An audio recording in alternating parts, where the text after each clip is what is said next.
It is 6:30, so I'm going to start the meeting, the February 10th meeting of the Public Safety Committee. With me is Councilor McGivern, Councilor at Large, part of the committee. Also via video will be Councilor Leahy, Councilor at Large. Our Council President, Todd McGee, is going to be joining us by phone. We also have several other people that'll be coming. And Councilor Mike Sullivan is just joining us, Councilor at Large. So just so you know, we're going to go a little bit out of order. I'm going to entertain a motion to suspend the rules to take item 4, 5, and 6 out of order. Make that motion to suspend the rules, Mr. Chairman. All in favor? Second, aye. Aye. All in favor? Aye. Okay, so the first item is, and we're gonna try to do this relatively efficiently. I'm going to read this real quickly. Chairman Murphy, Yes, Councilor Graney, how you doing? I just want to let you know that I'm present. Okay, so Councilor at Large Graney has also joined us. So item 4 on the agenda is introduced by Councilor Hernandez. It was ordered that a study on the possibility of a single lane parking or no parking zone near a narrow or an S-shaped turn on O'Connor Avenue to allow large, such as emergency fire trucks, DPW, to obtain enough clearance to get through at all times. I'll make a motion, we take that up. Second. All in favor? All right. Aye. So, Bob and Mike, I know you offered some comments, and I know you're looking to work with the fire department. So if you can just go over the recommendations, we'd appreciate that. Certainly, and I did speak with the chief about this a day or two ago, so I believe he's up to speed as well and would be in agreement with what I've put forward. As everybody knows, there's 2 90-degree turns on O'Connor Street. They're a little bit different. The memo that I put together had a figure attached to it. I don't know if all the council members in attendance tonight have that figure or not, but the 90-degree turn that is closest to Hampden Street is wider. At some point in the past, the curve was widened out quite a bit, and there is several driveways that come into the curve on the outside of the curve so that parking doesn't occur on that curve. So that's much less of a concern. The second curve, or the curve that's closest to Dwight Street, is the biggest concern because the road is standard width at that location, and there clearly are vehicles that park there on a very regular basis. So, you know, the question was, what would be necessary to do in order to accommodate public safety equipment through that curve? To get the fire department's largest vehicle through that curve, it would require not allowing parking on both the inside and the outside of the curve. Just eliminating one side would not be enough by itself. And what I've put forward is a sketch that shows what it would take. It would be essentially eliminating parking on the curve itself, 30 feet each direction on the inside of the curve and 50 feet on each direction on the outside of the curve. It clearly would impact the parking that is available to residents in the area, so it would not come without some impact, but it would then make the street fully passable by the largest fire department vehicle. Do you know how many parking spots would be lost if we did that? Probably in the range, it's 160 feet. Normally you're looking at 20 feet per parking space, but because of the curve on there, you wouldn't get a full-size parking space. So probably in the range of 4 to 5 realistic parking spaces might be lost on the inside and the outside of the curve. Let's say 2 on the inside and 3 on the outside. Okay, and you did meet with the fire chief, and he did indicate if we did that his largest vehicle could get through. That's correct. And if his vehicle can get through, Mike, I would assume the DPW vehicles can get through. We're good. Yes. Yeah. Okay. Councilor McGivern? No, I usually defer to the ward councilor on these matters. I don't know if Councilor Hernandez has joined us this evening, but She hasn't as of yet. I do know, I did represent Ward 4 actually at one time during my tenure.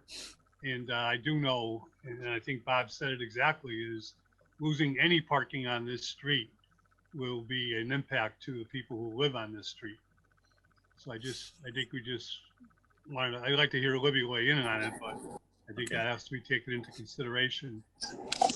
So would you be okay if we sent this back, that the order has been complied with, the recommendations of the engineer and the DPW in conjunction with the fire chief? And that it's Counselor Hernandez would then be having to determine whether or not she wants to file the order? She would have, yes, correct. That's a good way to approach it, Mr. Chair. It would require an ordinance itself, so if Right. she wishes to go forward. But I just prefer that we complied with, we received the recommendations and forward them. Okay, is that a motion? So moved. All right, second. Counselor McGee, any thoughts, comments? And then I'll recognize Counselor Leahy. Todd, are you able to hear me? Counselor Leahy? Yeah, hey, thank you. I would joke with Councilor McGivern, share some concern as well. And I was just, is it necessary to have the largest vehicle be able to have access? Or could one of the mid-size or smaller vehicles be allowed? Just because in a lot of different parts of the city of Hoyoke, and I'm not telling you guys anything you guys don't know, parking is tough. Yep. And especially when you have snowbanks and snow removal, and it always pains me to have to take away any parking spot. But no, I certainly will if that's what we need to do. But were the residents notified about this? Does anyone know? I know she's met with them. I'm not exactly sure, and I was hoping she was going to be with us. But let me also, Counselor, if it's okay, I've got Chief Preskowski here. So can I ask him that question about the? Yeah, certainly. Or I could ask him. All right. Chief, floor. Chief, welcome. I had a question in regards to having the largest vehicle that you guys have on that section. And the reason I have concerns is the fact that I hate to lose any parking spots. Now, however, my first priority is public safety. So if you tell me that's what we have to do, I'll do it. But if you say that we can fit other smaller trucks that could do the same job, then we can work around that. But Jeff, or Counselor, Chief, what are your thoughts? Is he here, Terry? Yeah, he's here. He's muted though, Chief. You're muted. There you go. Okay. Thank you. I joined the meeting a little late, so I'm not sure how much you've spoken about this issue. We just started with that we need to remove about 4 or 5 spots on O'Connor in order for your largest fire vehicle to be able to get through the street. Right. So historically, this has been a very troublesome area for the fire department to get our vehicles through. It's especially difficult in the winter, and it's especially the winter adds it because the cars are pushed out a little further, and it's especially more difficult coming in from the Dwight Street side as opposed to the Hampton Street side. Right. The Dwight Street side, when people park on the curve, makes it very, very troublesome for the drivers to get through that area. I do concur with the city engineer's assessment, and if we could get it done, it would greatly enhance our responses into this area. Now, in regard to Councilor Leahy's question, in regard to a fire response within that area, is 2 engine companies and a ladder company. So the ladder company needs to get down that street. Now, how you go about doing that is up to you guys, but it needs to be able to fit and it needs to be able to make it through that S-turn, which, is very problematic when there's cars parked in there. And in terms of, of course. Okay, Councilor thank you. You all set, Councilor Leahy? Councilor Leahy, you all set? Yes, I am. Thank you very much. Okay. Yep. Yes. Thank you. And thank you, Chief. Yep, Okay. you're welcome. So Chief, just to go one more thought there. So if a ladder truck was unable to get in, let's deal with that in terms of fire protection and fire safety. So what, are we talking rescue or are we talking fighting the fire? Well, the ladder companies are charged with search and rescue. They're charged with ventilation of the roofs. They're charged with a major part of a firefighting operation. Okay. Without them there, it's not going to go well. So we got a half a response if they don't get there, basically. Pretty much, yeah. And they're charged with search and rescue. So any fires in these houses in this area, I mean, this is what these guys do, and they have to get there in a timely fashion. Yep. Any kind of delay, it puts lives at risk. And we need to make it through that S turn one way or the other. And it's problematic, I understand. But at the end of the day, the truck's got to get through there. Okay. I appreciate that. So the motion has been made by Councilor McGivern. I have seconded it that the order has been complied with. We will make the recommendations to the full city council to let the Ward 4 councilor know that we would need to file an ordinance, and she will meet with residents, explain the issue. One last question, Bob, I know, is there any area around there that we could potentially add some parking that would be relatively convenient? I'm not certain how you would add parking. Yeah. The right of way is pretty fixed. I will Yep. note that, as you might recall, the city council recently did approve parking in the front yard of 23 O'Connor. Yep. So 23 O'Connor, as you may know, is the property as you're coming in from Dwight Street, the last property just before the curve. So the impact of that property would be mitigated by the parking that's now allowed in the front yard of that property. Okay. And is the rest of it pretty much parking in the street? The remainder of the street, the rest of O'Connor, that area. It the area varies. we're talking about. There is on-site parking for all of the properties located at the corner, but there, as I understand it, there are multiple unit properties, and I don't know if the on-site parking is sufficient to meet all the needs of the residents. Okay, thank you, Ben. Any other thoughts, comments? If not, on the motion to that the order's been complied with, all in favor? Aye. Opposed? Okay, thank you. We're going to take up item 5. I'll introduce and a motion to take up item 5. Motion to take off the table. Okay, a second. All in favor? Aye. Aye. Introduced by Councilor Hernandez and Councilor Graney. Ordered that constituents have brought to my attention the dangerous speeds that vehicles are traveling when taking a left onto Hampden Street, coming from Lincoln. Can a stop for pedestrians walkway be installed, preferably with lights in the middle, to create a sense of urgency and slowing down. As many constituents use this crosswalk to get to one of the bigger shopping centers in the area, Stop and Shop. So again, Bob, if you're okay, I know you Certainly put a report together, so. Right. I can start it off, and if Mike wants to jump in at any point, he can Okay. certainly feel Yeah, free. obviously, I'm looking at you guys as a tag team. No, I wrote the words, so I'll start it off. Okay. This is a location I believe that we've talked about with the council a couple of times, and you might recall that it's one of the pedestrian crossings that was targeted as part of the Complete Streets funding that we received a little while ago. Yep. Because the bids for that work came in high, we weren't able to put it out to construction to get the work done. We're reformatting, I'm at loss for the word. We're basically taking a different strategy for implementing that work. So what we're going to do now is we're going to purchase the equipment ourselves through the grant. And then the DPW, working with Joe O'Connor and the Signal Division, is going to go ahead and install that equipment this summer. So believe that we'll be addressing the concern of Councilor Hernandez once that rapid flashing beacon equipment is installed, so that you'll have flashing beacons on both sides of the roadway at the crosswalk. Okay.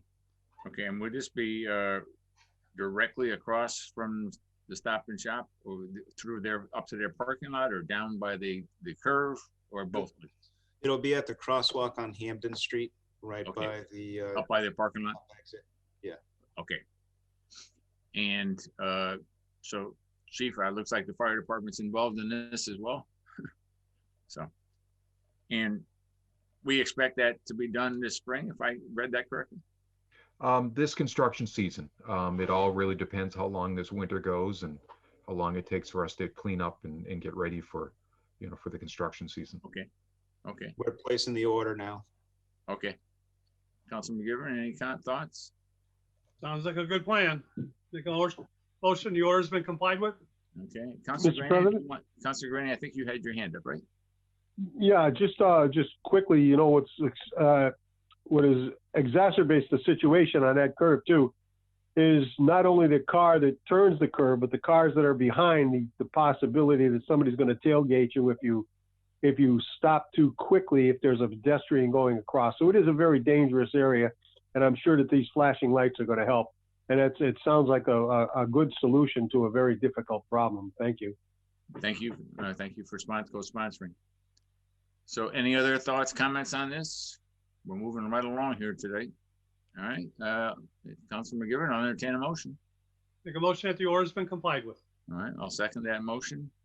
All those in favor? All right. Aye. Okay. I'll entertain a motion that we move on to item 6 on the agenda. So moved. All right. All in favor? All right. Aye. Introduced by Councilor Todd McGee. Order that the DPW report before the Public Safety Committee to address the city council chamber back room area, mainly addressing upgrades and fixing the odors associated with the area. And again, Bob, I know you wrote a report, so if you can. So this one I will defer to Mike Mike, on. I think might have some other comments because I know he was doing some work on the council chambers themselves. Yeah, Mike is taking the lead on this one, so I'll let Okay. All right, Mike, you got it. So we have a purchase order in for carpeting. We did some material sampling a couple weeks ago, and so the way it's set up is you have the existing carpet, which is adhered to some linoleum, which is adhered to the hardwood floor underneath. We were looking for asbestos because when you're doing demolition, if there's asbestos, you have to take extra precautions. There was very, very trace asbestos found in the glue and the adhesive that was holding the linoleum to the wood floor. So we have, our demolition crew is asbestos certified. So they started doing the demolition with the carpet and the linoleum to see if that adhesive would come up easily. And if it did, then we would look into restoring the wood floor underneath and not do the carpet. But when they took the carpet and the linoleum off, that adhesive stuck to the wood flooring, and it would really complicate the removal of that adhesive and increase the cost for the removal. So what we're going to do is put in Luan where we remove the linoleum, leave the linoleum where we can, and then put the new carpet on top of the existing linoleum. And that encapsulates it. The asbestos really isn't a hazard unless you get into a demolition or you start drilling or doing other work on the floor. So it would be protected and there would be new carpet. So we have almost all of the carpeting removed in city council chambers now.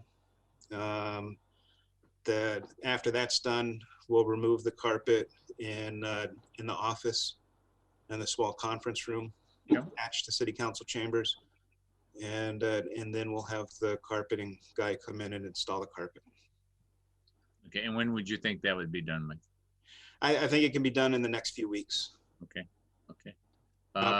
Provided the carpet installer can have the carpet ordered and delivered in time. Okay. Councilor McGivern and then Councilor Leahy. Thank you, Mr. Chair. And Mike, thank you for the report. I'm sure this goes without saying, but our administrative assistant will be relocated during the removal of the asbestos or anything that could be harmful.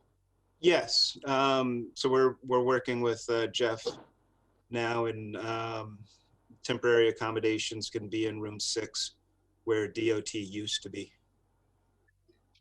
And with the bathroom that's attached to the office, there's some issues there. Yeah, and we think the soil pipe has a crack in it, which is allowing odors to come out and into that room.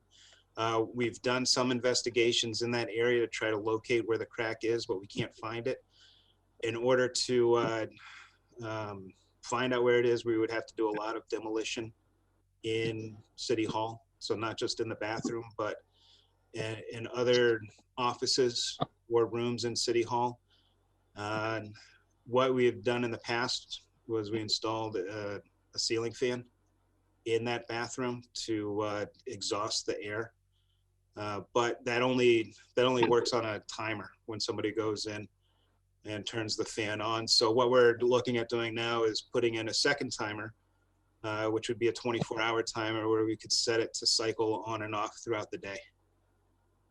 Where we could set it to be on for 15 or 20 minutes every 3 hours, and then also have the possibility for it to be activated by somebody going into the bathroom to use the facilities. When that fan is on, it does a good job of moving air in that room and getting rid of the odor. It's what we'd prefer to do before we go through a lot of demolition in City Hall to try to find that cracked soil pipe. Well, I know you've taken these steps in the past. I understand what you're explaining, but please note that the demolition expert you're using to remove the carpet says the odor is worse than the asbestos. And I think, I don't know if it's time that we have to go the extra step, but if you're taking an exhaust fan just to bring the odor out of that room, aren't you calling for more odor to come into the room? The fan is taking air from that room, and it's not sucking air out of the soil pipe. Okay.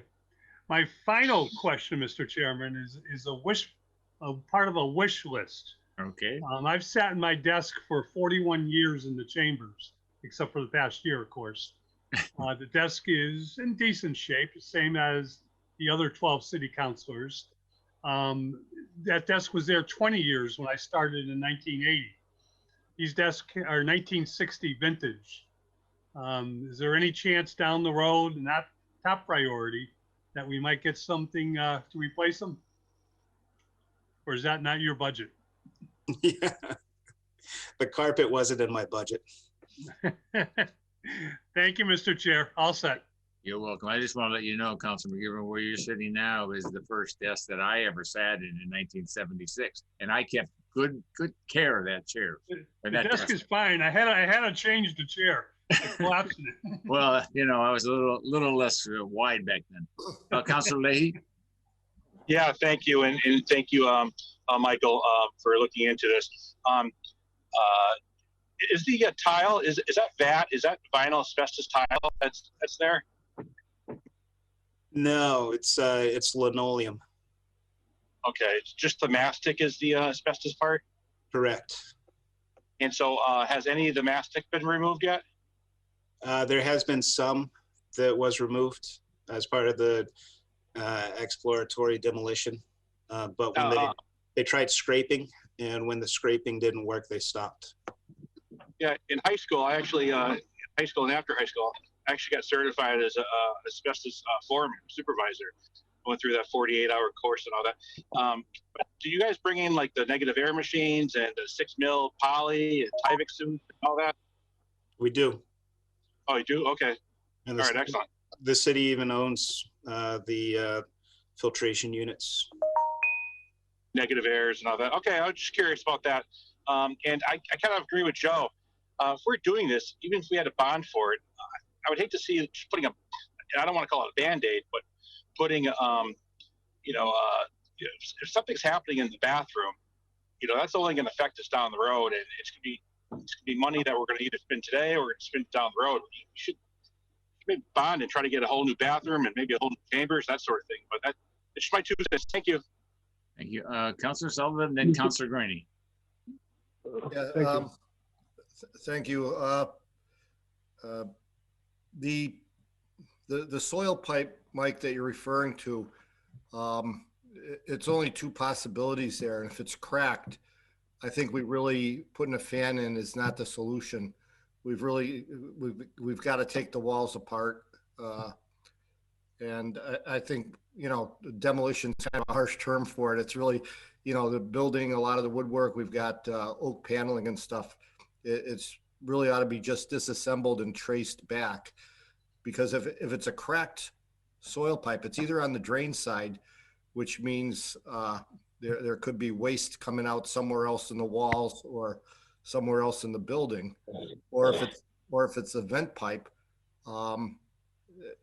it's a permanent situation. So I think it's got to get addressed, and trying to vent out of the building through there, I just don't think it's a good idea. I really think we need to spend the time, trace back where the broken pipe is and get it repaired.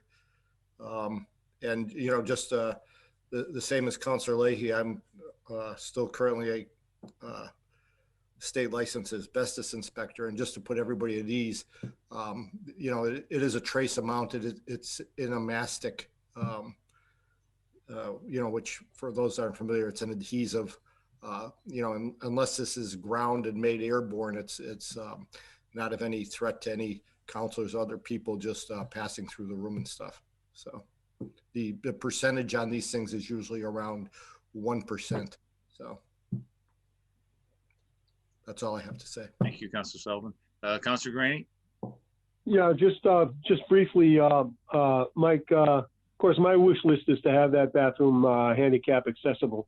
But there is one cosmetic thing that you could do to probably help with accessibility in that office. That metal filing cabinet that is in between the door coming from the council chambers into the office, and it's located prior to the other entrance, the back entrance into the office. If that could be moved somewhere, that thing is very cumbersome, and sometimes it's very difficult to negotiate around. You know the metal cabinet that I'm talking about? It's right when you come into the room. Right when you come into the room, it's huge, and it's right there.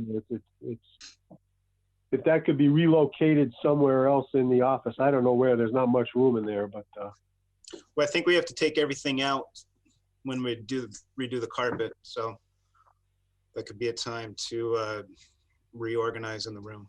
Actually, if I could interrupt, we have public media here. Is that even necessary anymore with all the equipment being moved into the side room?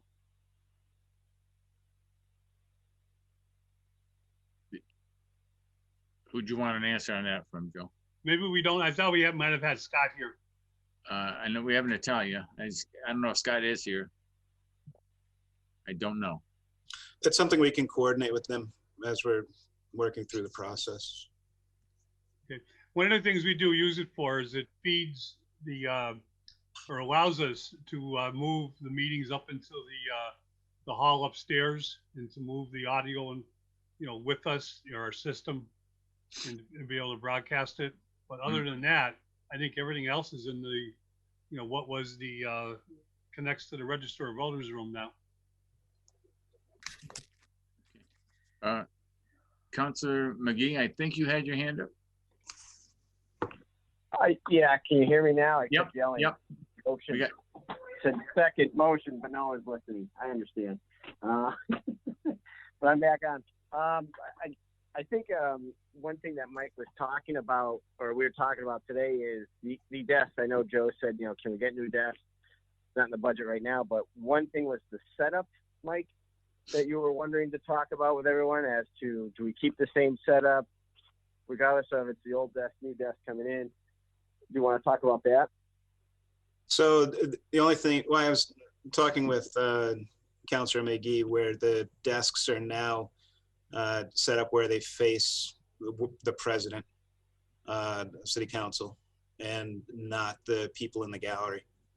And I didn't know if there was any desire in the council to reorganize the layout, city council chambers, where you can kind of flip the desks around so that they face the gallery, the people. And if you were to do that, you could even flip that banister around to make more room, more space in the room for people.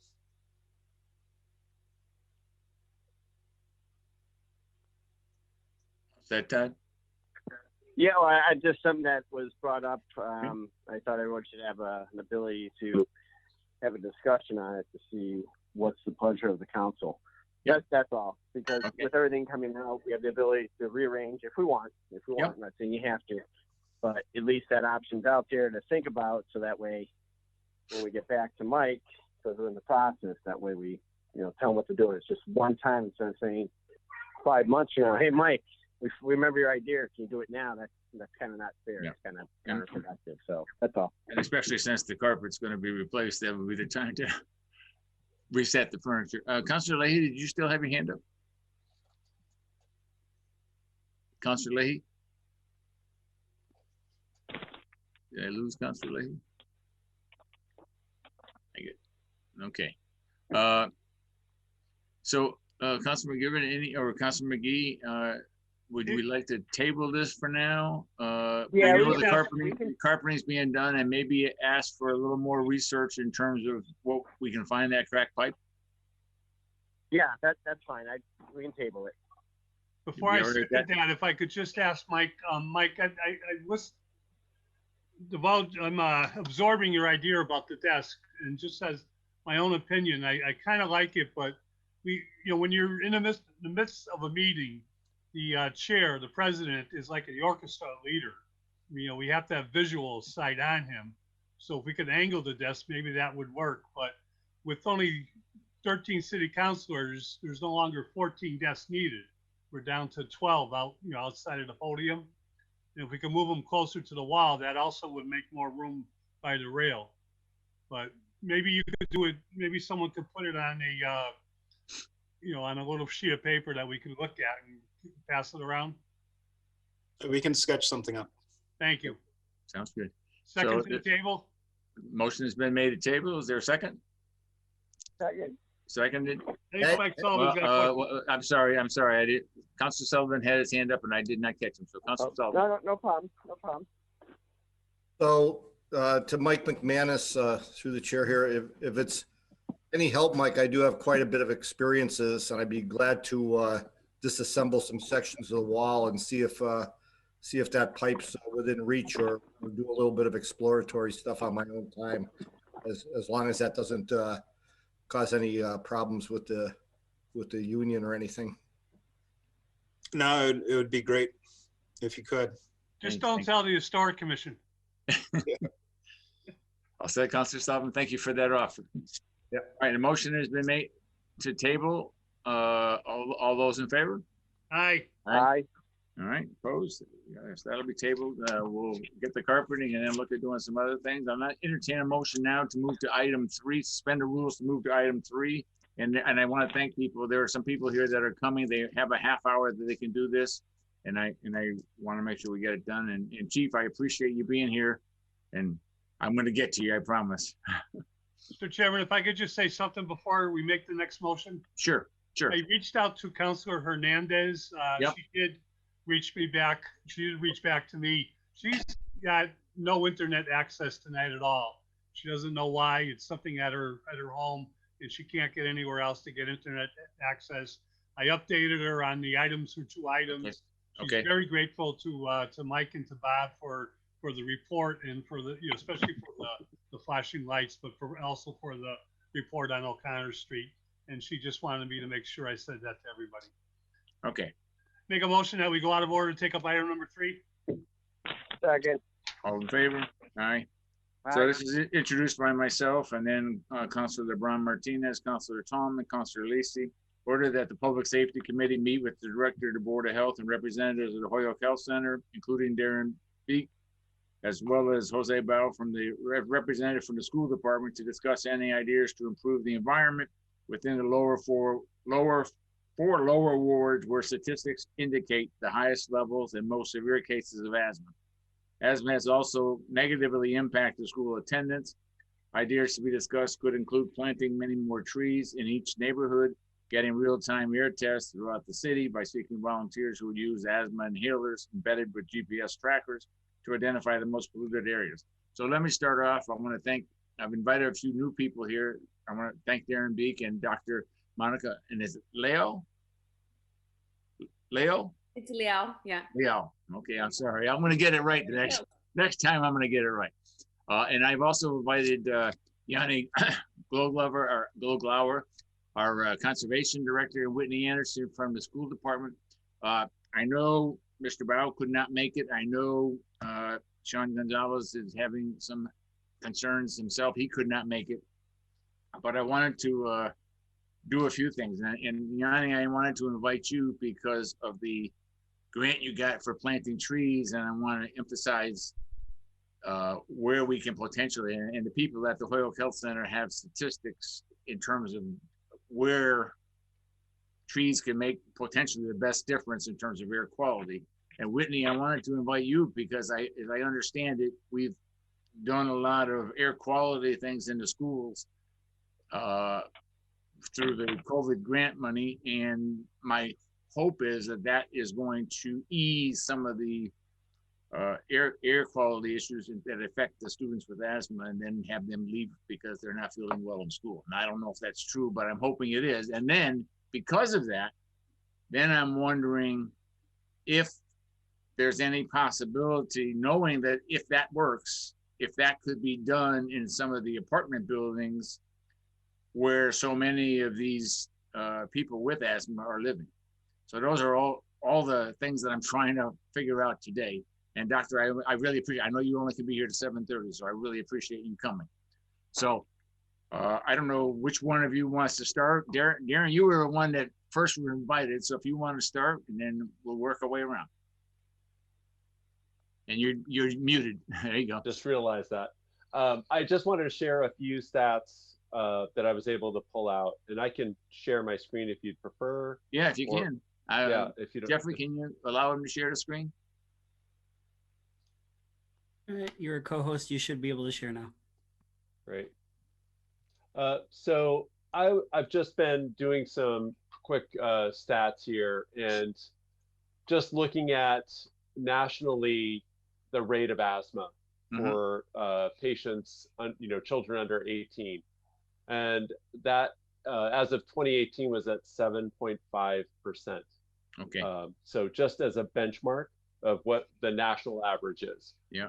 So as we've talked about in the past, and I think I've shown this map, we're able to look at all of the patients of the Holyoke Health Center between the ages of 0 and 17, which is that under 18 group, and then look at different areas of Holyoke, and when I did that, I came up with some stats that I can share here. Generally, across the board for all of our medical patients, this includes Chicopee, okay? So the patients that go to our Chicopee Health Center, which is also part of Holyoke Health Center, there are 941 children of 3,923 that have or have had asthma. So that is a percentage of 24%. So that's way higher than the national average. And then I looked at 3 different populations on this map and kind of broke down populations Linden to that first canal. So I'm not sure what that canal's name is, but this canal here on the map. So first level canal. Is that what it's called? First level canal? We got a first, second, and third, I think, and that's it. Oh, okay. Our higher math skills aren't that good. Okay. So I just drew a line. You can see how I can do this using this tool. Basically up Linden Street and then around this whole area. And then, I let this be just to that 17 age group. And I came up with that area of having 24% rate of asthma. And then the lower left, so that from Main Street to Canal, south of Appleton, was at 27%. And then if I looked at Main to Canal, north of Appleton, it was at 22%.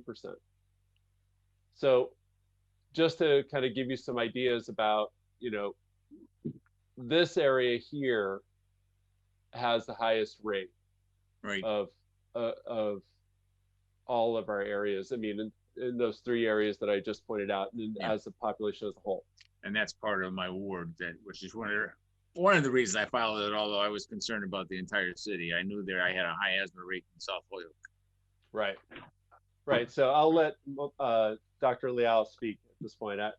Okay. Those are just some stats that we have about our patient population. And I appreciate that, because I think that emphasizes that we've got some work to do to try to figure out how to, make our breathing air as good as we can for people with asthma, so they have a better quality of life and hopefully not get so many with asthma. So, doctor? Yes, I mean, I'm the head of pediatrics at Holyoke Health Center, so definitely we see a lot of these kids, missing school days, and I'm also the medical director for the Holyoke Public Schools at this time. And this year with COVID, obviously it's been a bit different, but in previous years, definitely, school absenteeism is a big problem, and poorly controlled asthma and is definitely a big factor of that, especially during winter months.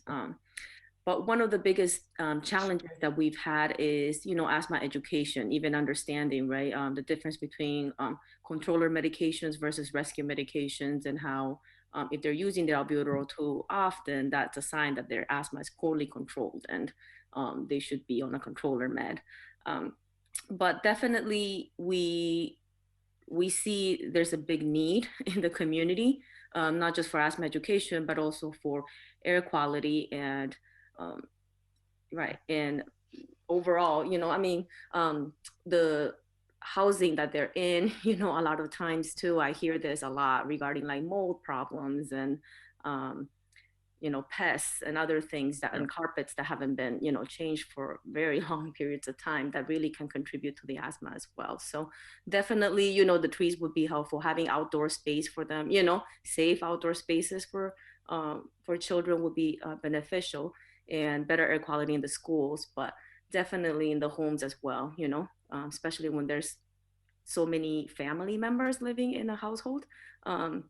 That definitely can contribute as well as smoke exposure and things like that. So if we were able, and I'm not saying we can, but if we were able to come up with some financial support to help the air quality like we did in the schools, in some of the apartment buildings, the chances, if I'm hearing you correctly, the chances are that would reduce the intensity of the asthma, if not, at least make it less critical for everybody with suffering. I mean, yes, definitely. And I think the biggest challenge is just, with these big apartment complexes where everybody's kind of right next to each other, even if in your household, you're trying to minimize things like smoking and all that exposure, just in the hallways and everywhere else, it's kind of hard to regulate that. And also if you get moved into an apartment where previously it was someone who smoked, right? Obviously you can't get that out very easily. So it's just a bigger problem, obviously, than what we can solve, in a meeting.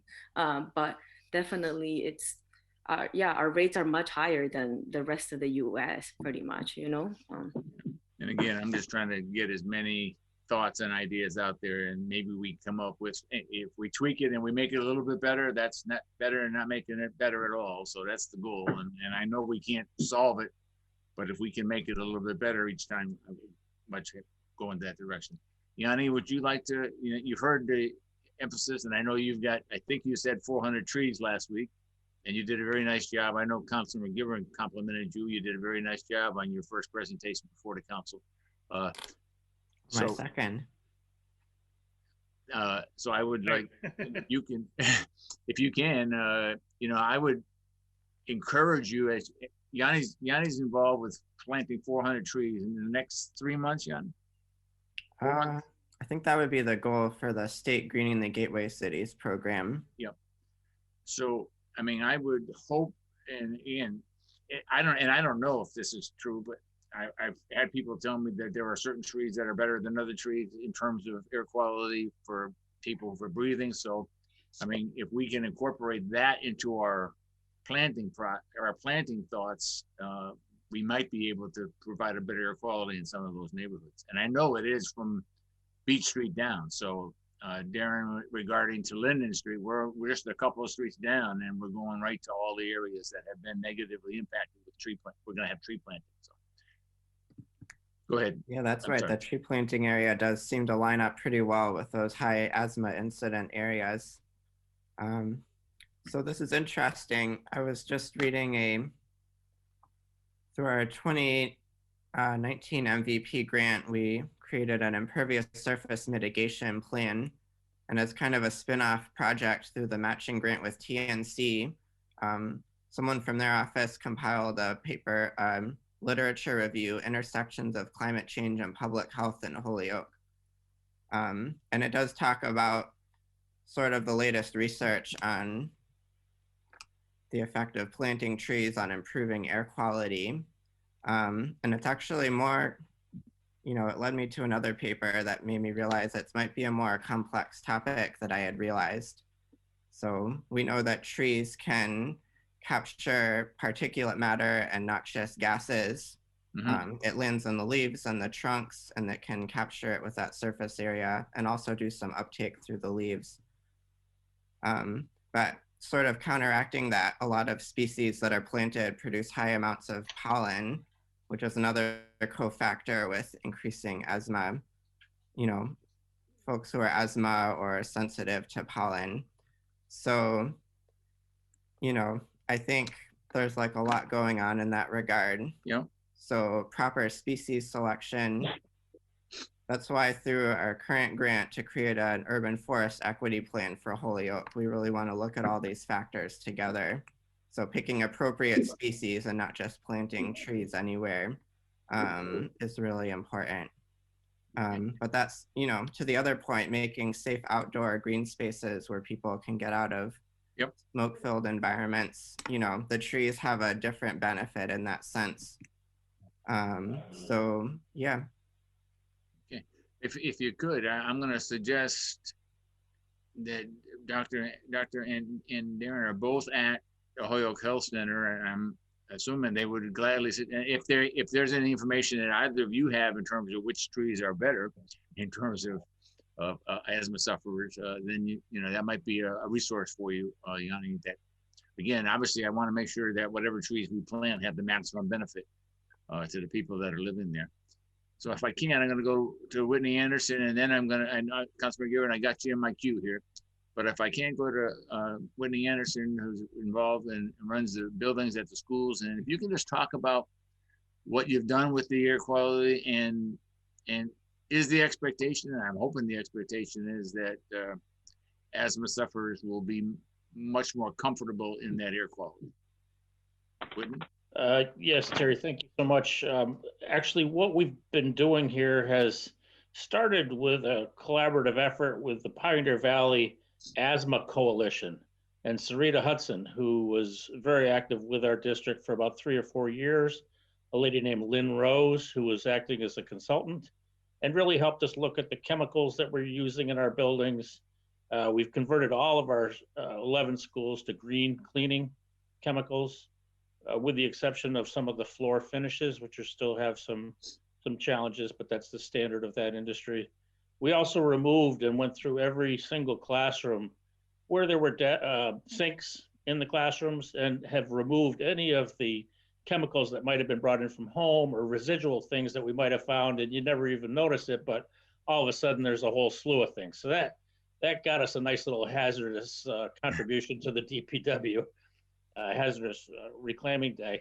And then in 2017 at Kelly School in particular, which is north of Appleton Street in the lower ward of Holyoke and the Flats, that school had carpet throughout all of the classrooms and the hallways, and that was removed in its entirety, and numerous other schools at the same time over a series of years, thanks to the council's reappropriation to some bonding funds, which were available residually from the Science Lab initiative in 2013, and also the Holyoke High School renovation of 2009 to 11. So that money was well used to clean up these carpetings and to put hard surface floorings down. Most recently, that's given a historical perspective of the last 4 or 5 years.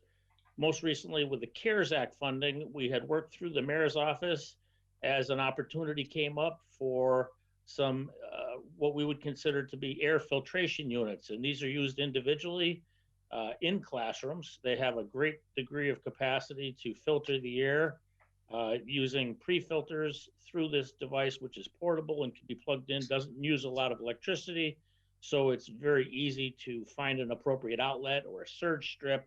So we're not blowing fuses or circuit breakers all over the place.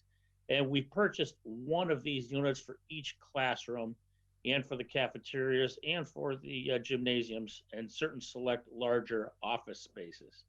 So are they completely installed now, Whitney? Yes, they are. They were assembled about 3 weeks ago, which was our portion of the effort. They were delivered over the holiday break, Christmas, New Year's, and then from there we assembled them and now have distributed to all the various schools, and they have been located in the rooms in which people are actively teaching now, and even ones that are unoccupied at this current time. It's a very quiet unit. Again, it goes through a pre-filter and then a very elaborate HEPA filtration system with a 99.7% filtration rate down to 3 microns, which is the standard of what HEPA actually certifies in a certified system. And the longevity of the units purchased through the CARES Act, of which the city contributed approximately $950,000, not only for the schools, but also for select areas of city buildings and city occupancies, police, fire, council on aging, and a variety of different locations. Those have a longevity of about 12 to 15 years. So we're looking at a significant improvement to circulate the air in the classrooms, and in essence, to create an air exchange. We're looking for about an optimal air exchange for these given spaces, which are about 700 to 900 square feet on average. We're looking for 3 times per hour. And with that in itself, that allows us to take that air, to utilize the existing HVAC systems, which have their own capacity for blending in outside, or what we call makeup air, and windows as well. And those are very great contributors to the healthful environment that we're trying to provide in all of our schools. So, and secondly, I'd like to say, Monica, welcome on board to the Holyoke Schools, and we appreciate having you here. You want to work with him, Monica? We'll talk. But he's a good man. Thank you, Whitney. So I'm obviously right now there aren't a whole lot of students in school, and I'm going to assume right now it'd be hard to get a determination as to its impact on people with asthma. But I'm assuming that the ultimate effect should be much better air quality for those students and much less feeling of being sick. That's correct. We do realize, and the medical professionals could tell us, that there are certain triggers.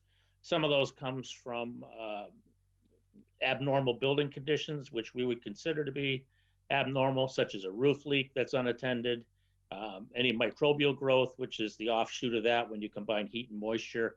And we are very aggressive to try to make sure that those instances of exposures are minimized, repaired, and restored as quickly as possible. So what we're hoping now as well is these filtration units will minimize these triggers, which others can talk more about. Okay. And if I can, since I'm going to ask one more question, then I'm going to go to Councilor McGivern. So have we looked at putting those into the Holyoke Medical Center facility? I'm just, since so many of your patients have asthma, I mean, is the air filtration system at the Holyoke Medical Center or the Holyoke Health Center, Holyoke Health Center, I'm sorry, like is that been updated at all? I do know that for because of COVID and everything else, they did upgrade a lot of like the filtration and like negative pressure rooms and so forth. But I can't really speak as to the details of the whole building, I guess. But okay. Well, I appreciate Councilor McGivern. Thank you, Mr. Chair, and fantastic order. And to all the presenters, I just can't thank you enough for your being with us this evening, but for sharing some very positive, some very important information on this serious issue that we've known has been part of our city for some time. You know, ironically, Holyoke is green in so many ways compared to other municipalities, but we still deal with a carbon footprint that probably is more attributed to New York City than to what happens here in Holyoke. But at the same time, everything we do is important, including Councilor Leahy buying an electric car. You know, I think that's just a small effort by one of our city councilors. I think everything's fantastic with the order and what we've heard this evening, Mr. Chairman, but the doctor said one thing that got me thinking about one of the challenges is the education component. And your order that I believe was in committee the other night about using Holyoke media to get more programming. Yep. If we could get, you know, a hold of Sean, our Board of Health, and some collaboration from Holyoke Medical Center, Whitney, and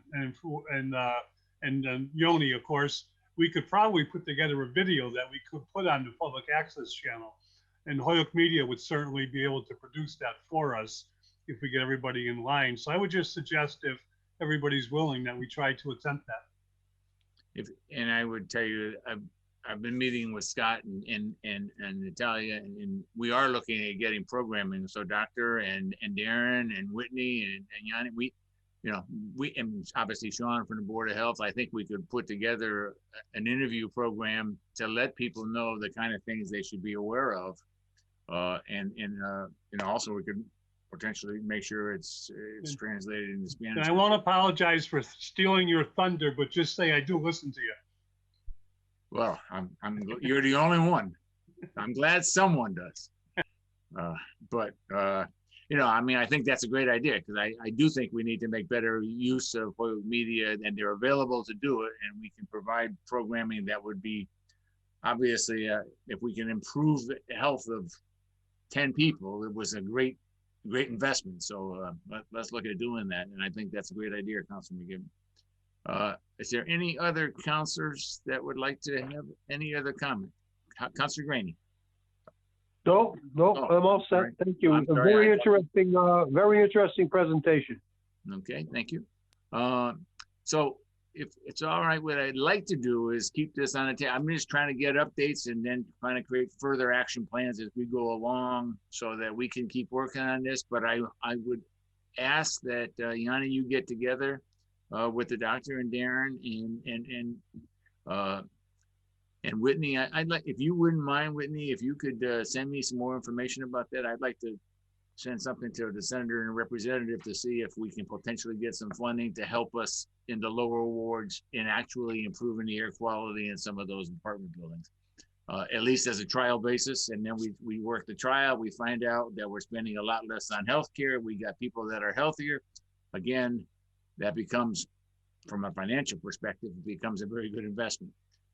So if you can do that, Whitney, and send that to me, I'd appreciate that. And if there's no other comments, I want to thank all of you for coming. And I know, again, Sean had some concerns that he would let me know today. I will say that he is actually, and if you can hang on one second, because he did send me something, and I do want to, because he's also working on trying to find some additional information that he was going to try to work with. And I know I copied it, and where did I put it? That's the question. Not coming up with the answer. So hang on one more second. I apologize for my putting it in the wrong spot. I got too many papers here.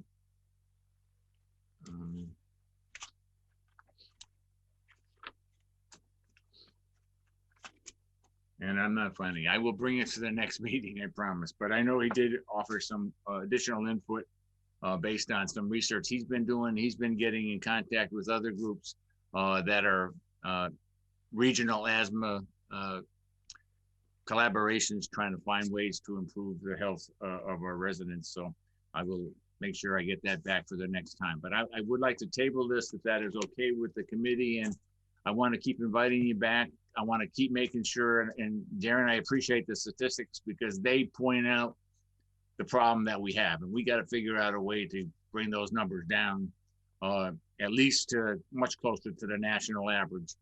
And I think we're talking about the trees and others, and air quality, air filtration systems, that's part of the problem. Education, part of the concern. We do all those things and we start to see the numbers go down. We'll know we're going in the right direction, and people will have a healthier life. And if you have a healthier life, you're going to have a happier life. So they all work together. So I will. Motion to table.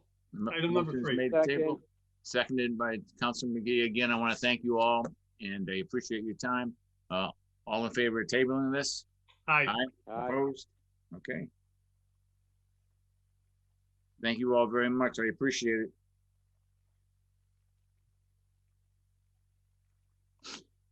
And Doctor, thank you for your time. I know you were on your move. I'll entertain a motion to take up what was item 1. Motion made second to take item 1 off the table. Okay, all in favor? Aye. Okay, introduced by myself, ordered that the committee reviewing the status of dangerous buildings provide the city council a report of all buildings now marked with the red X, including ownership, and if there are plans for those buildings in the near future. Also, if possible, an estimate of what it would cost to demolish each of these buildings.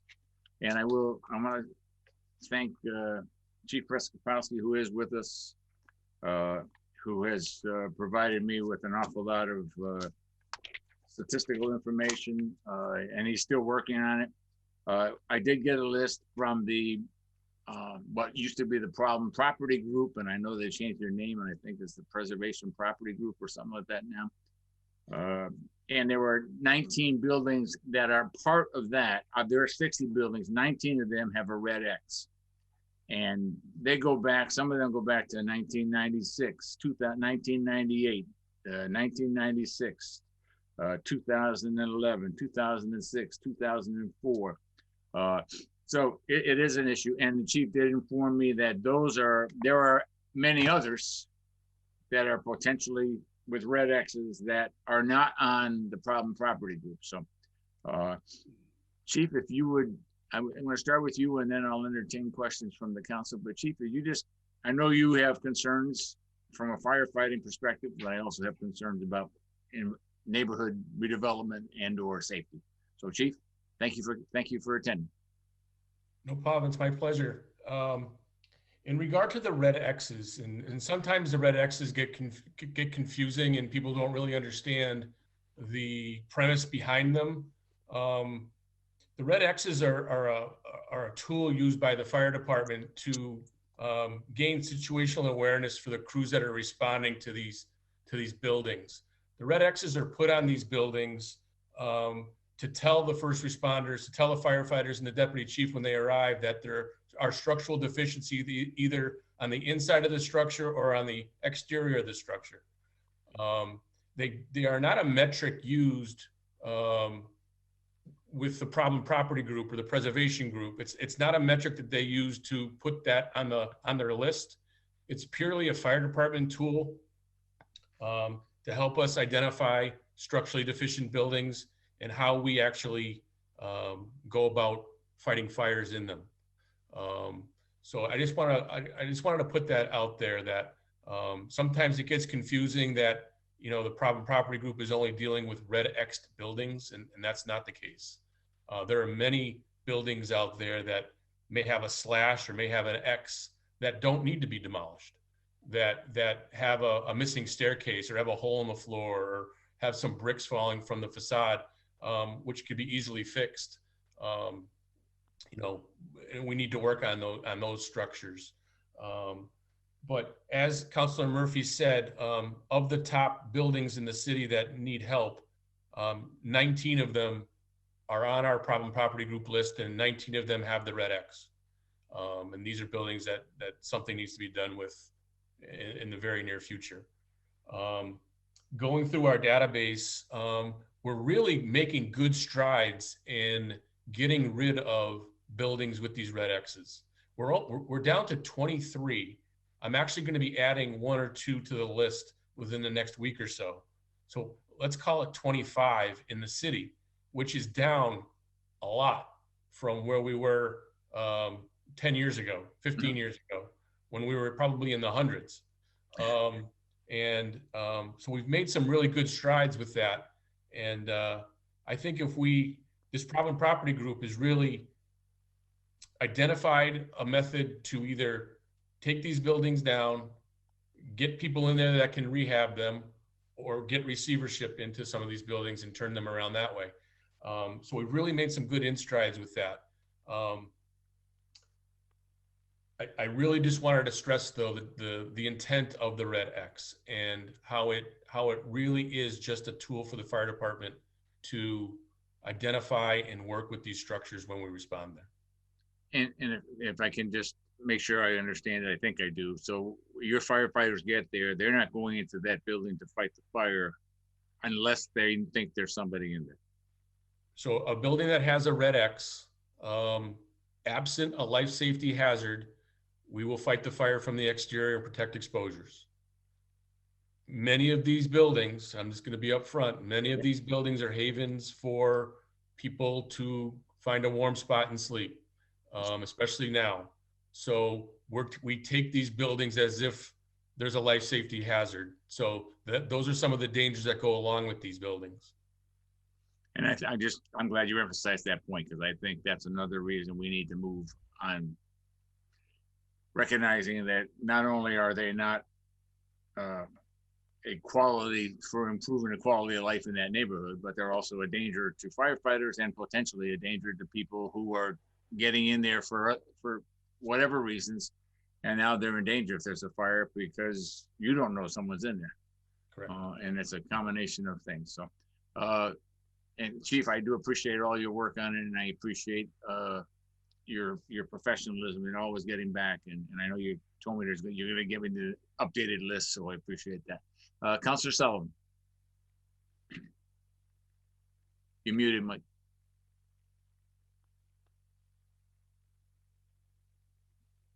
Okay, so through the chair to the chief. So in the past, there's been some situations or kind of a disconnect between the fire department and the building department, where if the fire department goes in and finds a structural deficiency and they put a red X on the building, then the owner of the building corrects it, but you're waiting for something from the building inspector. But we've heard that the building inspector doesn't go back in and issue any kind of a clearance or anything. That he claims that's not part of his purview. So is there something that's been done now to remedy that situation or improve the communication? Well, we've been working side by side with the building department in instituting this program. In essence, when we feel, or the new owners or owners of these buildings feel like they've made proper corrections, and it can be proven through an engineer or through a professional means, we're more than happy to take the recommendations and move forward and take the X's down if the violations or the structural deficiencies have been taken care of. Well, so my question is, the structural deficiency was noted by a member of the fire department, not a structural engineer, but now a structural engineer is required to go back in and say that the structural deficiency has been repaired. It just seems that there's a kind of a disconnect there still. Well, if a fire inspector goes in and finds a hole in the floor, yep, and the hole in the floor has not been corrected properly or rehabilitated properly or put back in service properly, it needs to be certified by a structural engineer that it has been corrected properly and that it is able to meet the standard of the building. Yeah, I've just never heard of a situation where a hole in the floor has to be certified by a structural engineer.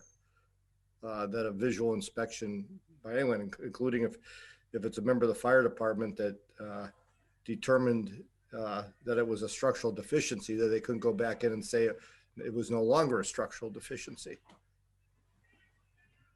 It just seems to me kind of a overreach or a burden on the property owners to have to go and get engineering surveys done to prove something was good when it didn't have to be done to prove that it was a problem. I missed part of your statement, Mike. You were cut off. I'm sorry. You re-asked it, Mike? So, It just seems strange that to prove that it was an engineer wasn't required to prove that it was a structural deficiency, but now an engineer is required to prove that it isn't a structural deficiency, that a simple hole in the floor can't be gone in, and the same people that observed it and declared it a deficiency can't go back in and say it's no longer a deficiency. That's the method that we use, Counselor. We you know, it's easily identifiable when there's a hole in the floor, but it's not easily identifiable to make sure that it's fixed properly.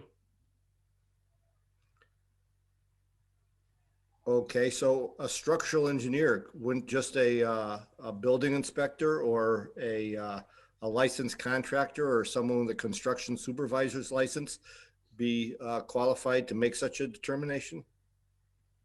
I'm going to use a structural engineer. So that's certain circumstances. There are circumstances, Mike, that we can certainly, you know, if things are done and done properly and it's identifiable by a building inspector, that's fine. But there's certain holes in concrete floors need to be fixed properly. They need to be done properly to a certain standard, and it needs to be signed off that way. Okay, that's it just seems to me that's a bit of a reach, especially for some of these property owners or people trying to rehab these buildings. People were encouraging to come into Holyoke and rehab these buildings, to now say where you have a licensed construction supervisor or a licensed contractor, but that's not good enough for the Holyoke Fire Department. We have to have a structural engineer. So that's my opinion, and I guess you have your opinion, and I don't have the authority to take the red X off the building. So there we go. So, all set, Councilor Sullivan? I'm done. Councilor Sullivan, all set? Yep. So, Mr. Chairman? Chief, if I'm hearing that correctly, your position is you want to feel totally comfortable that if you're taking the red X off, your firefighters are not going to be in any danger, any extra danger, I guess. That's absolutely what I'm getting at, Counselor. Okay. And if I can, just one other, I'm looking at the dates of some of these. So, I mean, some of these have had red X's on them for 20 years. So, and again, and I think I've made it pretty clear to me, once a building has been on a list for a long time and it hasn't been rehabbed and it's not pending and funding to rehab in the near future, that we need to get them down. And you know, both from a perspective of a firefighter safety, but also just from a perspective of economic development and neighborhood quality of life, that, you know, like I said, some of these buildings were 1998, 1996, 1996, 2005, 2004. I mean, they've been with a red X for 15 or 16 years. You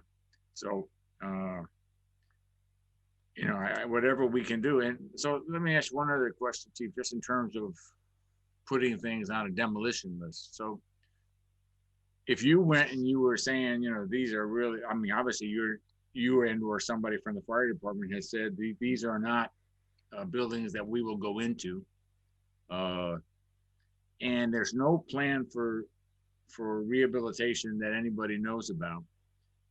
What, I guess the question would be, how do we get those to be put on a priority demolition list?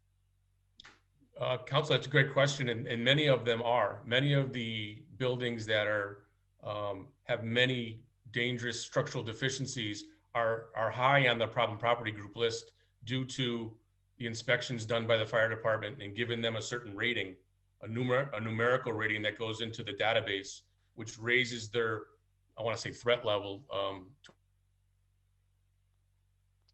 We lost you, Chief.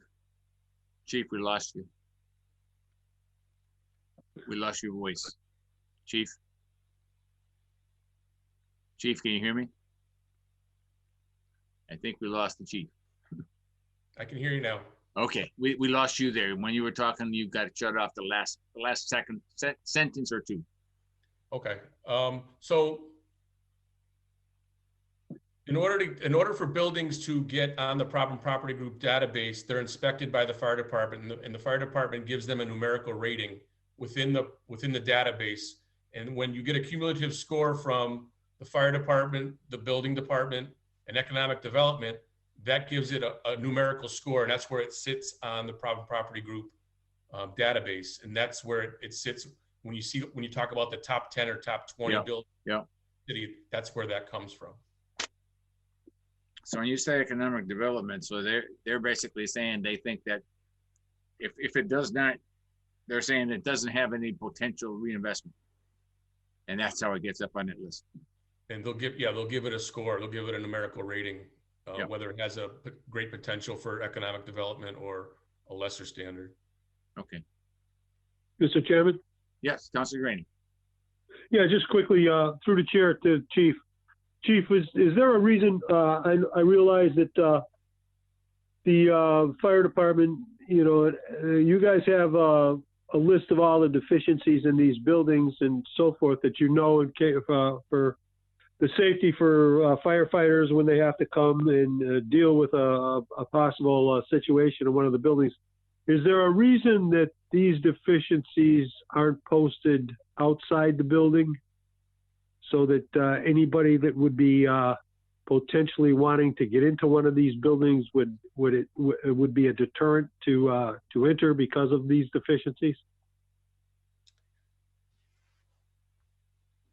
I don't think that we would post a booklet or something like that at the front door. I don't think anyone would really take a look at it. The problem with the danger, if there's a flagrant danger that exists in that building, something that would be posted as a warning, so that people would stay out of there. Right. That's what the red X was. We were hoping the red X would kind of do that, where people see it and they would kind of stay away. But people, they do what they have to do, and they seek shelter, and they're going to go wherever they can get into. That's a problem in itself. Yeah, but what I was just getting at is some of the hazards in some of these buildings are much greater than they are in other buildings. In other words, you don't have all the same structural problems in the buildings. There are some hazards in some of these buildings that are probably more potentially dangerous than others. That's where I was getting.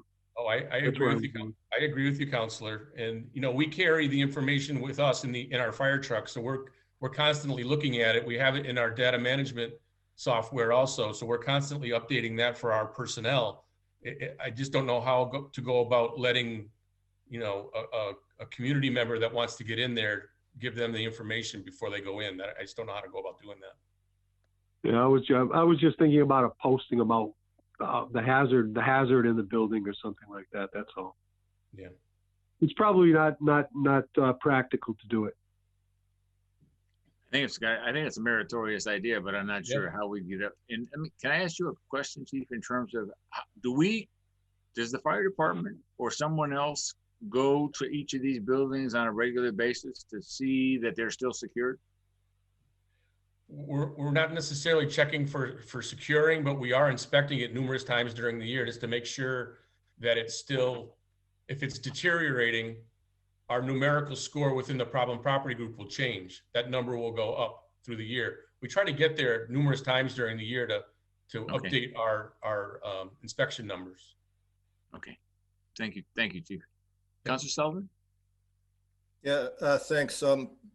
To Councilor Graney's question about the postings, let me tell you all from sad experience. The red X on the building it's a welcome sign. That's what it is. For the fire department, it's a warning. For a lot of members of the public, right, it's a welcome sign. It means that the building's abandoned, that nobody's keeping an eye on it, and they're free to go in there and strip out whatever they can, be they industrial looters, which there are, or whether they're people with severe addiction problems looking just for a couple of pounds of brass or a couple of pounds of wire to make it through the day. And that's what's going on, all right? So when you talk about any other kind of warnings, it's not going to matter. I've seen trailers labeled disposal containers labeled hazardous materials, labeled asbestos, labeled in English and Spanish, broken into, and the bags ripped open because they want to see if there's something in there that they can get. So that's a complete waste of time. And I think it's just reminding everybody how severe of a condition this city is in right now. And beyond that, to remind everybody else, all these buildings we're talking about, I think the chief said 30 buildings. Was that right, Jeff? Yes. That it's been quite a while now that we sent a request to the mayor to come with us with a proposal for $2 million or whatever it takes to get going on an aggressive and accelerated program for demolition. And to remind everybody else that we've got one demolition employee in the city who's doing a fantastic job that's going around, and year after year after year, there's no funding available for anybody to help them. That's it. Mr. Chair. Councilor Graney. Yeah, just to expand a little bit further on what Councilor Sullivan says, I realize that we also have people that are sleeping in dumpsters. So there are a myriad of problems in the city. I'm just trying to look at something that would, even if it warns one person or two persons to save a life, I think that would be meritorious. Thank you. Okay.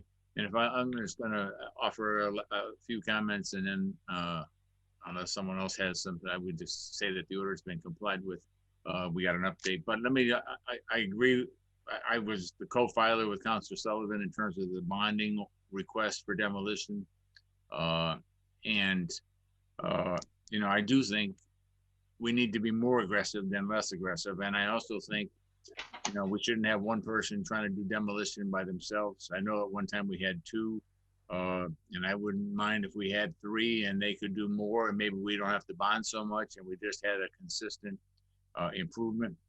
But this is a safety issue for firefighters. It's an economic issue for the city in terms of preventing economic development. And it's a quality of life issues for the people living next to those buildings and the vacant lots that they can't get people to come in and make investments because of those things. All of these things tie together, both in terms of quality of life, safety, and economic development. And we do need to move, and you know, at some point, hopefully we can put that together, and maybe we, out of those 30 and out of the 60 that are on the problem property group, if we were to get down to the top 15 or 20, we would make a major dent in terms of improving safety, in terms of potential quality of life in neighborhoods, and in terms of economic development. So I've made my message clear, Councilor Sullivan. I know you have as well, and I know, Chief, you've been very supportive of some of the times we talked about what buildings need to come down, and we can't keep waiting. And there's got to be a time frame when a building becomes a problem property. We can't be waiting 10, 15, 20 years to get rid of it. I'm of the opinion we need to be in a potentially a 3 to 5 year maximum. If we can't get it resolved in 3 to 5 years and get funding, the chances are we're never going to, and we're going to have a building there for 15 to 20 years, and eventually some of them are going to fall down. So all of those things are not to our benefit. I know it costs money. I know we don't want to spend money on someone else's demolition, but the reality is, if we don't, it's not happening. And I see Councilor McGivern would like to chime in. So Councilor McGivern. No, actually, I enjoyed the conversation, Mr. Chairman, as always. Thank Jeff for being here and everybody that had input. This is actually item number 2 on the agenda. And I think we may have mixed up a little bit going backwards. We kept going backwards. But I believe that Jeff has given us a good update on the Red X buildings, and with your input and everybody's input, it is complied with. Okay. But I would just show everybody that's following along, if they're looking at the agenda, it is item number 2. Okay, and I apologize because on mine it was item 1. So Jeffrey's probably making me look bad here, and he said it's never been hard to do. So, so I'll entertain a motion, and Councilor McGivern has made a motion. Item number 2 is been complied with, and thank our presenters. Yep. Second. Okay, and it's been seconded. So all in favor? Aye. Aye. Okay. Chief, thank you very much. And if you don't mind, you might as well stay around for the next one, which I guess was item 1, but I'm going to make it item 2 on mine. So Make a motion that the true item number 1 could be Councilor Murphy's item number 2 be taken off the table for discussion. Okay. Yeah, I don't even know how to second that, but I will. Okay. Take up 1 and 2 as a package. I thought you did pretty well at that time.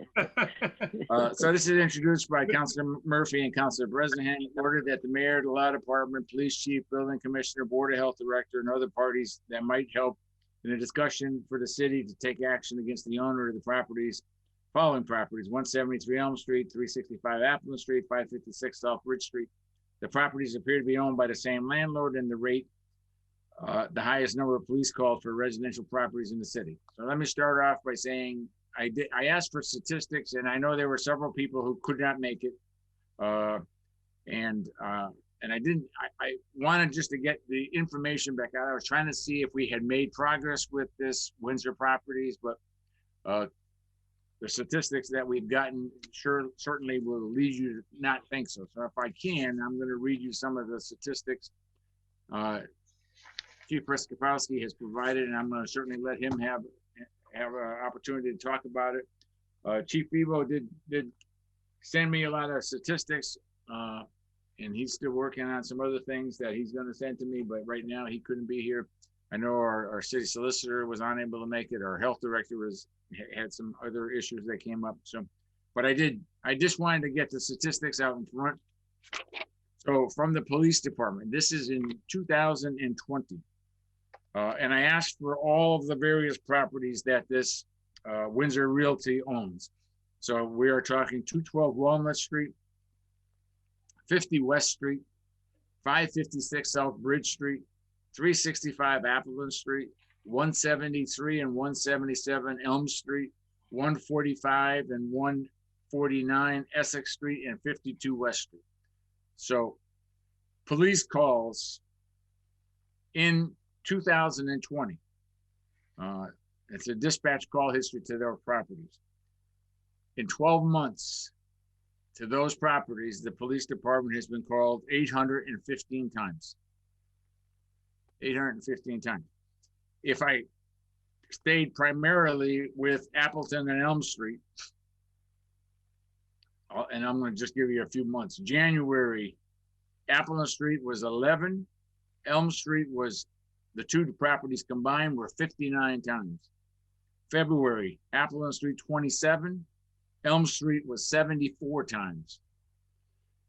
March, Appleton Street was 19. Elm Street was 31 times. And they have gone down, and by both the Chief Preskopowski and Chief Bebo's analysis, they've gone down as we've gotten into the pandemic. But clearly, prior to the pandemic, we were still having excessive calls. You know, it's just an amazing scenario to continue to see this property require so many city services, and just continue to have an inability to hold them accountable. And we need to find a way to not hold them accountable. We need to find a way to put those properties into some receiver or some other owner or some way where we can get control over what happened. I've also got reports, and again, the fire chief has provided information for me. They've had a reduction from Windsor Realty. They had 93 calls, and it went down to from 1999 or 2019 to 59 this past year. But again, if you look at through March, those calls were up. But once we got into the pandemic, those calls went down. But again, it is a significant abuse, and it's so many of the fire calls, and Chief, I'm gonna let you have the say here in a minute, but so many of the fire calls are smoke detectors, unintentional, people trying to block smoke detectors in hallways, people smoking and not having alarms on, and it goes on and on. And I know, and I was happy to get this from the chief, they've been issued citations. These are just for 173 Elm Street and 50 West Street. They have been fined $9,800, which has not been paid. And it's been quite a while. I think one of them was from 2018, one of them from 2019. We cite them for all of these violations in terms of fire safety and in terms of building issues. And again, we basically get no response in terms of what we want to do. So, I mean, we need to recognize that this is, I would have to say, if he's not the number one, they're not the number one concern in terms of buildings in the city. They're certainly right up there in terms of problems. And how much does the city spend in terms of police protection, fire protection, that is unnecessary because of what goes on in those buildings? And you know, I certainly respect the fact that the police and fire are going to go when they're called, but you know, we need to find a way to make sure those calls are realistic and they're not just constantly having to spin wheels to try to satisfy someone that's not doing their job. So, Chief, I know you've provided a lot of information. If you want to just offer your input on that, I'd appreciate it. Sure, and thank you again, Counselor. These properties have been very, very problematic for the fire department, very, very problematic for the police department. In the conversations that I've had with Chief Febo, I believe he has the same frustration that I have with these properties. We respond there a lot, as Councilor Murphy said. 93 responses to Windsor Realty owned properties in 2019, 59 responses in 2020. You know, whenever we get calls to these addresses, I'll immediately send a fire inspector up there to back the fire units up and to see what's going on.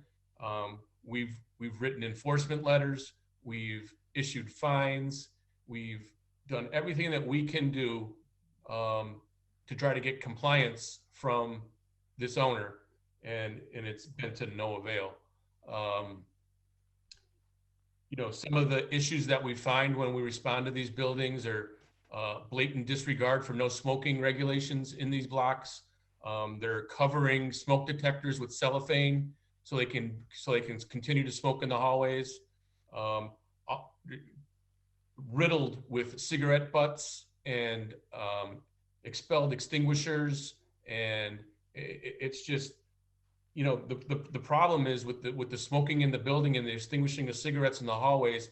One of these times, it's going to catch something, and the smoke detectors are going to be covered in cellophane, and something terrible is going to happen.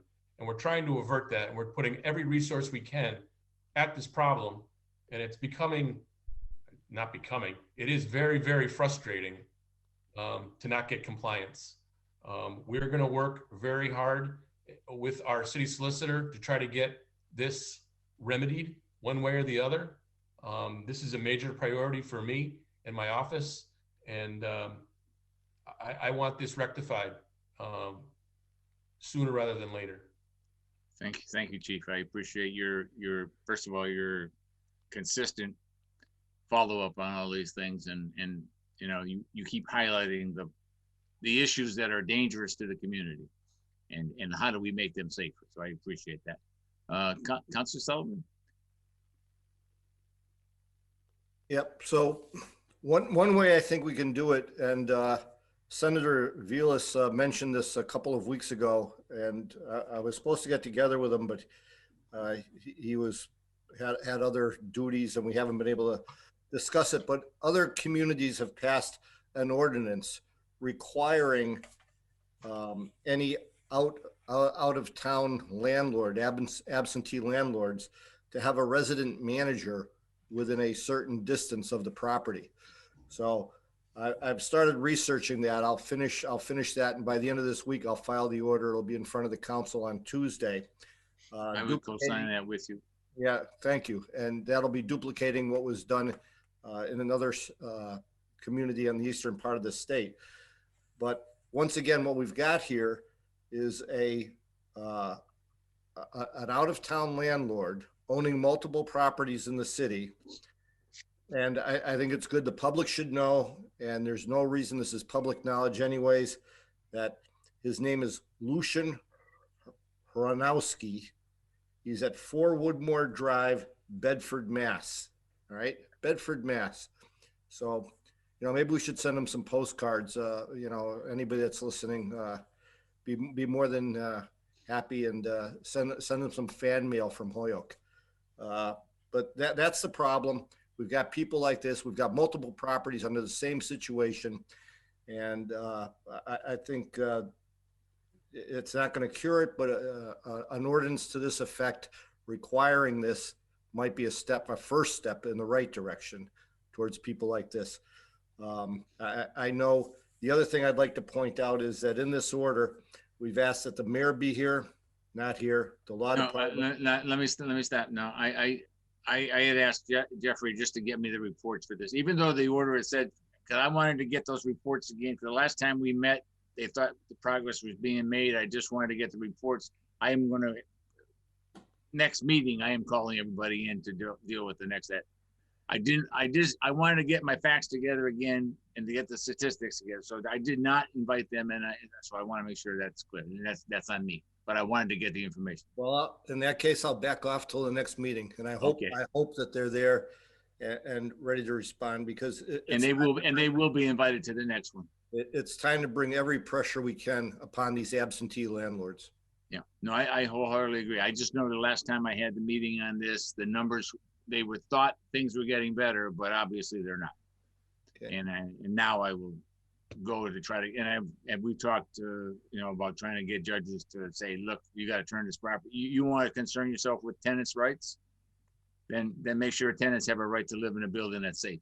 Yeah, and in a little bit of a defense to them, I've done the research here also. This particular landlord knows the game. All his property taxes are paid. He's up to date. He's current. All right. So, and these are the ones that make it problematic for our law department and for our building department.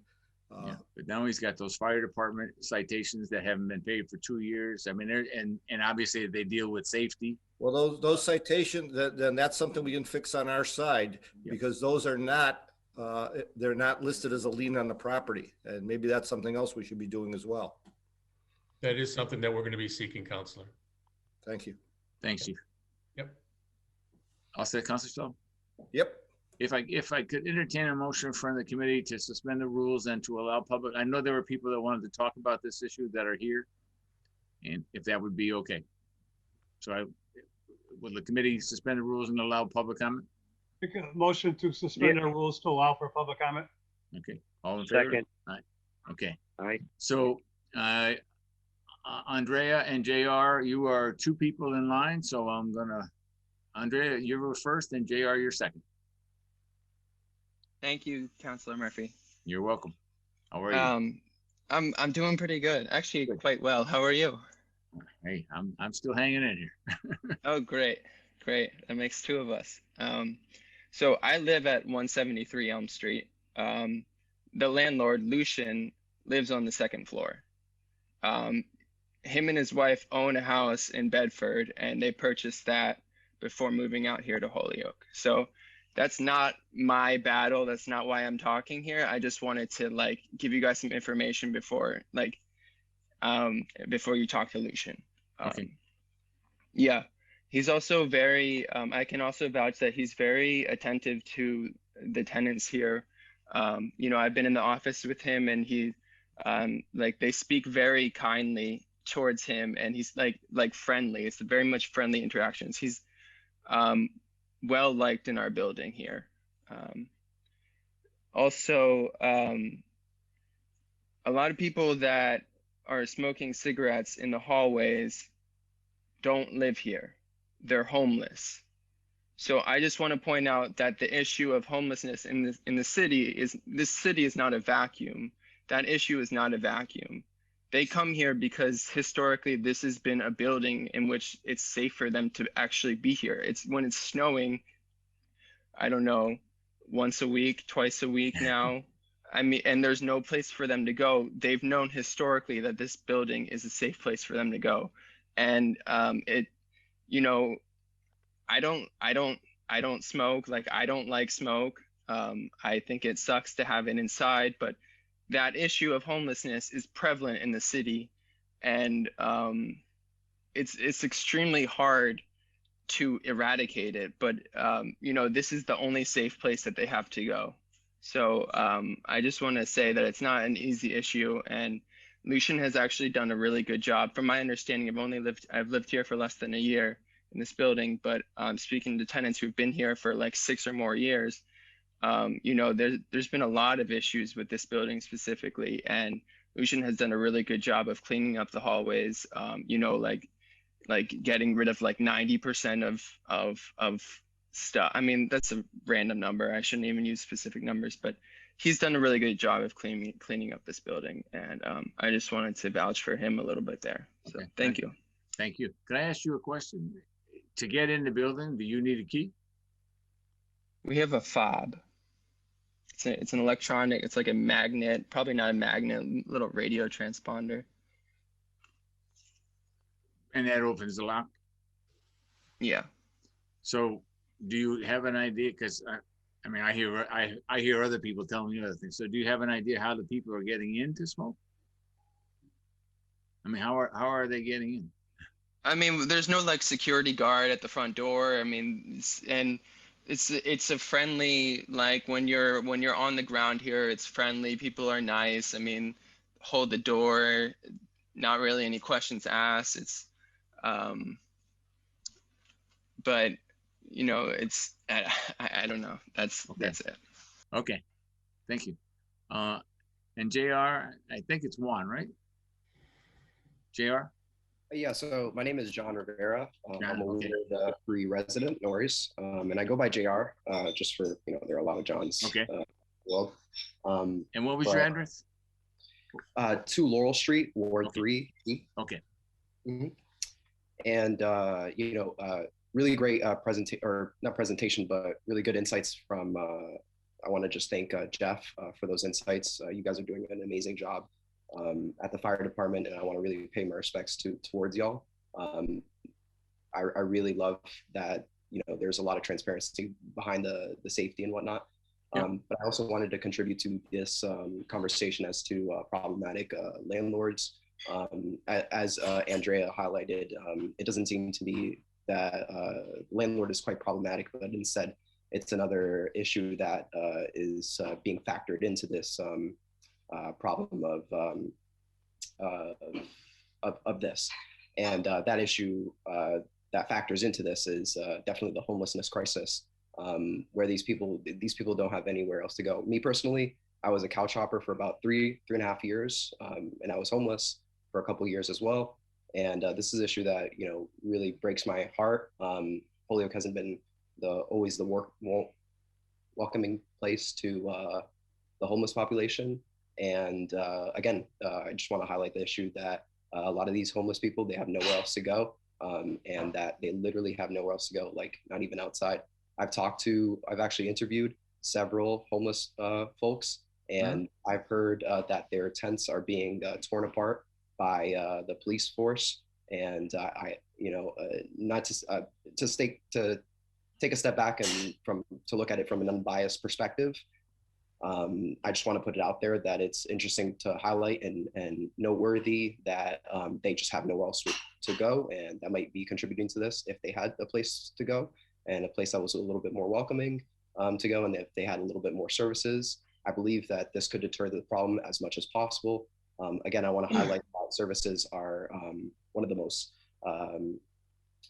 it's a deterrent to homelessness. If we can get as many services to these homeless people as possible, if we can increase the outreach, especially under the coronavirus pandemic, as much as possible, it would deter this issue of quote unquote problematic landlords, and this issue of problematic as well as residents as well.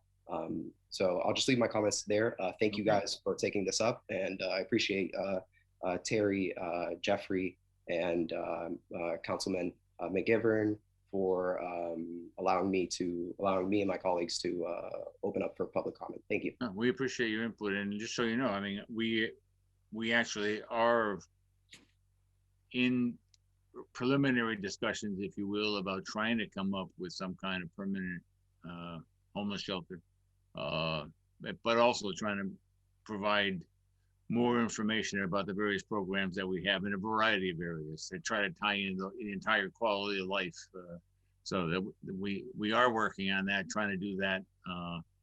And again, that there are no easy answers, as you're aware. So we are trying to do our best on that. And you know, we see problems, we hear problems, and we try to figure out, all right, what can work. Sometimes it does, and sometimes it doesn't. Excuse me. But that's what we're trying to do. Councilor McGivern.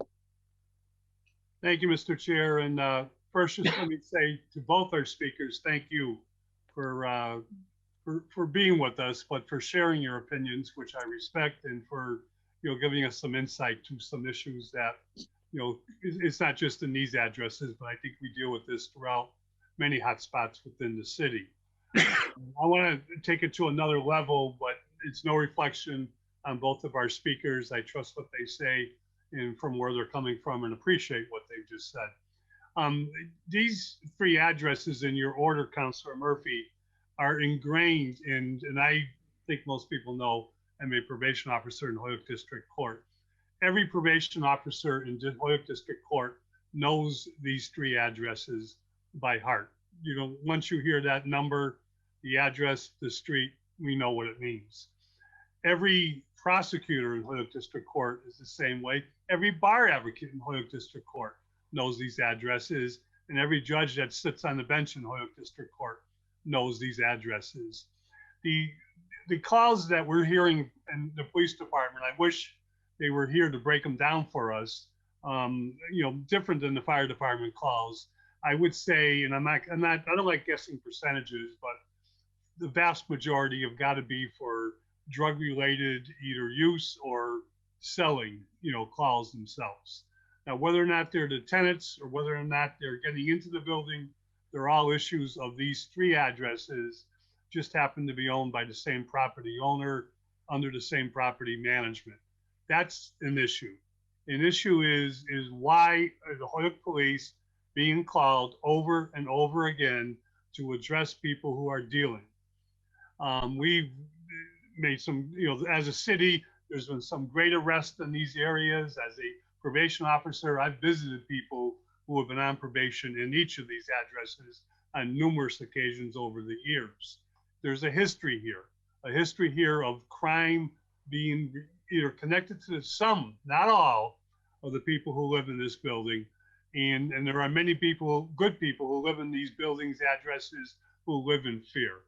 If the landlord, I know there's been cameras put in the hallways.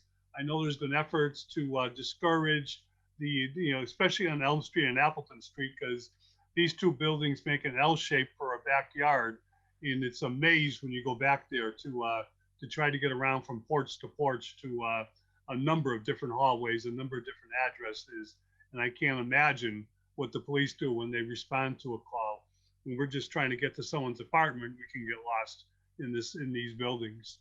The issue is why, or I think the question that needs to be answered is why are the criminals, the criminal element that are plaguing these addresses, not dealt with and eradicated from these addresses? And you can't blame the owner and the management company totally, but you got to bring them in on, as part of the problem and hopefully part of the solution. All set, Councilor Sullivan. Yep, thank you. As usual, Councilor McGivern has summed it up pretty well what I was going to circle back to. But the one thing, the only other thing I can add to it is there's one common denominator here, right? Despite the fact that Mr. Lucian Horansky lives at the 173 Appleton address, right? He owns also 556 South Bridge Street, all right? 50 West Street, 173, I'm sorry, 173 Elm, I guess that's the one I mentioned, 212 Walnut. Every one of these on this list are the chronic worst offenders in the city. So common denominator here is same owner of every single property. That's it. Thank you. And I agree. I mean, obviously, that's why I wanted the statistics again to verify that things are not improving, and we need to. I'm going to give you one case scenario where I know as part of the schools, someone from Lawrence School has students in the building and was going to find out why the student wasn't able to go to school, and the person went into the building and was basically intimidated by quite a few gentlemen, and I'll use gentlemen as a loose term, saying why she needed to go into the building. And when she said she was just trying to find out why someone couldn't come to school, they basically allowed her to go, but it was like she was threatened being in the building and trying to do her job. So, and again, I don't think that's, for the most part, I don't think it's the majority attendance by any means, but it is an element that gets in there, or some element that is there that believes that they can take over the building whenever they want to. And that is a concern, and we got to figure out a way to resolve it. And are there other issues? Absolutely. But we got to work with this landlord, and we got to find a way to make every person going into that building feel safe. Every person living there have the best quality of life. And if it means that we need to find some changes, then that's what we got to do, because we cannot have 815 police calls to those properties. And I'm going to venture, if we didn't have the pandemic, we'd have 100 fire calls. And they're for the same thing over and over again. And correct me if I'm wrong, Chief, but it's also my understanding that even though we put cameras there, after a while, and it looks like it was a criminal element that decided they were going to block the cameras. So you put cameras to make things safer, and they just block them because they don't want to be seen. So there's a combination of things. So is there anyone else that would like to speak on this issue? If I could say one more thing in closing, I'll close with this. While I've heard from the public about it being a friendly and a safe place with a long history of allowing the homeless to come in to get out of the cold, much more so than that, it has a long history of being a friendly and welcoming place for drug dealers and their customers to conduct their business. That's it. Okay. And I will say, if you go back, I'm going to say 3 years or 3.5 years ago, when we had an ability, and the police department was able to have, if I'm not mistaken, 24-hour detail. Is that 3 or 4 years ago? I'm before my time getting back on the council. It seemed like for a while there, things got more under control. And then when that was lifted, the problem started persisting again. So what I'd like to do, if it's all right, again, I would like to keep this tabled. I do want to, now that I've got the statistics, I do want to bring everybody back in there and see what can we do legally, what can we do in court, what can we do in terms of recognizing the need to make sure that what we do provide is as safe and as realistic and possible and positive as it can be for that neighborhood. Motion to lay item number 1 on the table, Mr. Chairman. Okay, the item regarding that one is, Joe, is that 1 and possibly 2 on the table, or just 1? Just making sure. Just 1. All right, I'll second it. I second it. Okay, so the motion has been made, and it's a table item, whatever it is, related to the properties at Appleton and Elm and South Bridge Street and other Windsor properties. All those in favor? Aye. Opposed? Aye. Okay, so Commissioner will make a motion to adjourn. Okay, we'll entertain a motion to adjourn. Is there a second? Second. All those in favor? Aye. Aye. Thank you all, Thank and you, everybody.